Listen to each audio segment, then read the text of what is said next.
for those very inspiring remarks. Ladies and gentlemen, I'm very pleased now to invite to the podium the Prime Minister of Albania, Rama.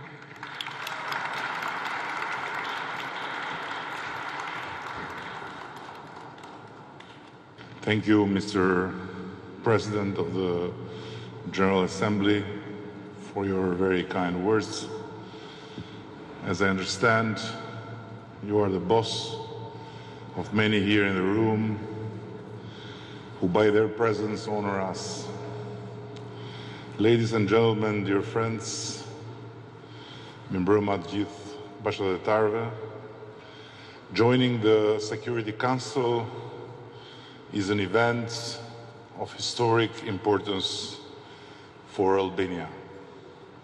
It marks yet another critical stepstone in our transformational drive to fulfill our aspirations as a nation and contribute to making the world a better place for us and for all.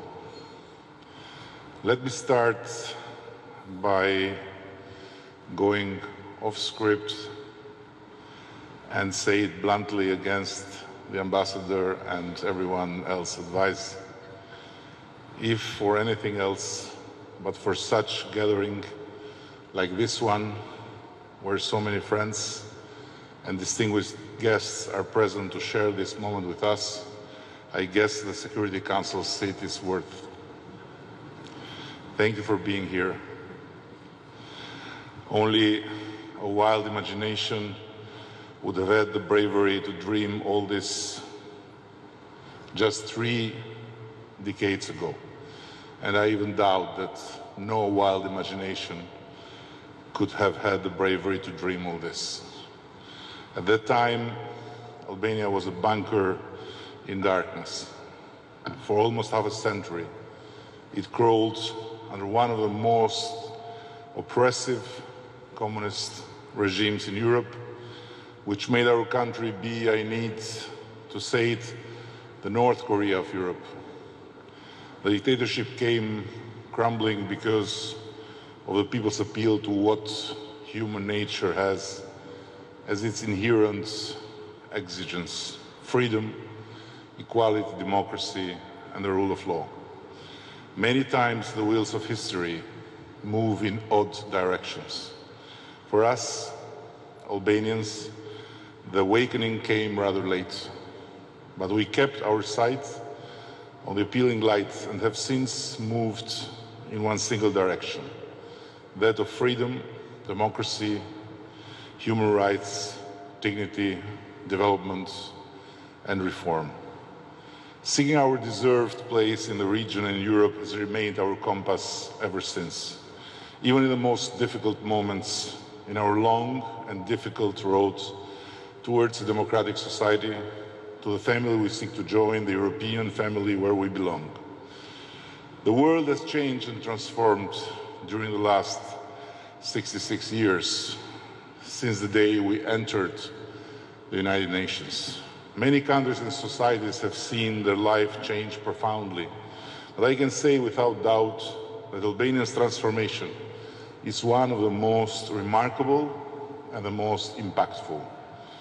To the point that I tend to agree with friends who tell us that in course of the last 3 decades, Albania has transformed more than during the last 3 centuries. This is our record, one we are proud of, one we only seek to further improve. Nowadays, we notice that the values we used to take for granted as aspirations to attain have been put into doubts. But for us who have survived through dark times, these are doubts we do not harbor, because we know what the alternative to such values is. We have placed international law and human rights at the heart of our agenda for our mandate in the Security Council. We see them as priorities in the world's most powerful body. I don't know how many in this room or outside would agree or disagree with me that wherever human rights are observed, wherever women are respected and empowered, wherever the needs of the citizens are placed first, there is sustainable development and genuine progress. For us, human rights are at the heart of the critical issues of peace and security. The recognition of the universality of rights asks for a clever balance between conflicting principles: sovereignty of nations, which we must respect, and human rights defense, which we must abide by. The Security Council is made to speak out and intervene in the service of these values when gross violations happen. For us, the challenge is how the Council can intervene in an intelligent, reflective, and timely manner to prevent atrocities, stop conflicts, and ensure lasting peace and security. No one doubts the strength of the Security Council. Our challenge is to make just what is strong and make strong what is just. For an organ as powerful as the Council, not being just is not an option. So we must unite with justice, because there will not be peace without it. Security cannot be established and let alone last without justice to be raised. Thus, in our view, the Security Council should seek to achieve peace and security, but also establish justice and accountability. It is through accountability that we can go towards reconciliation, which cements lasting peace. It is in this that lies the task for a small nation like Albania. We do not bring material strength to the Security Council, at least not for now.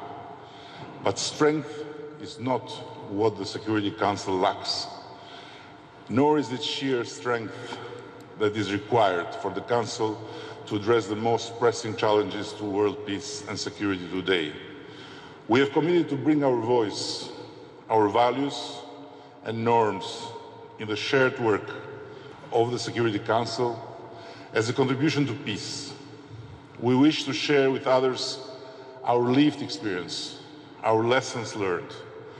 Our direct way to contribute to alleviate suffering to those in need has been to give what we have, what we could, when we had to do it. Open our homes and hearts to those needing rescue and shelter, whether it is the Jews during the Holocaust, when Albania became the only country to have more Jews after the war than before, or for 500,000 of Kosovars fleeing the ethnic cleansing from the brutal regime of Slobodan Milosevic, or thousands of MEKs sheltered secure in Albania, and most recently, thousands of Afghans escaping the Taliban's reprisal. We claim no credit for all of this. It goes for the dignity of every human being, irrespective of their creed, religion, ethnicity, gender, or whatever orientation. This is not a slogan, it is a lived practice. We do not act according to this code of honor because we can, but simply because we must. It comes with our sense of who we are as Albanians and who we want our children to be. Dear friends, in our long journey until we found our way, we have seen everything: war, occupation, dictatorship, self-imposed isolation, extreme poverty. The only thing we have not experienced, and there is a fundamental reason for this, is religious-based conflict. This is because we have learned in the hard way to place what is common first and what is individual next. We have come to believe in the frank dialogue, or better said, the fusion of horizons. Dialogue for us is a method to achieve mutual understanding, mutual respect and recognition, without which peace will remain a mirage, an elusive aspiration.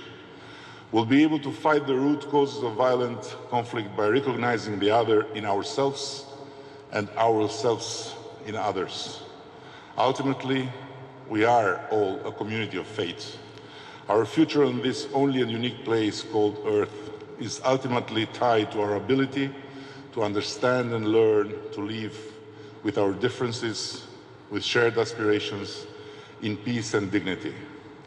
That is the task we take upon ourselves, to keep the bright horizon at the heart of the work in the Security Council. Thank you for all being with us tonight. And by the way, at this very special date, and thank you for showing a bit of the love of the day to Albania. Thank you.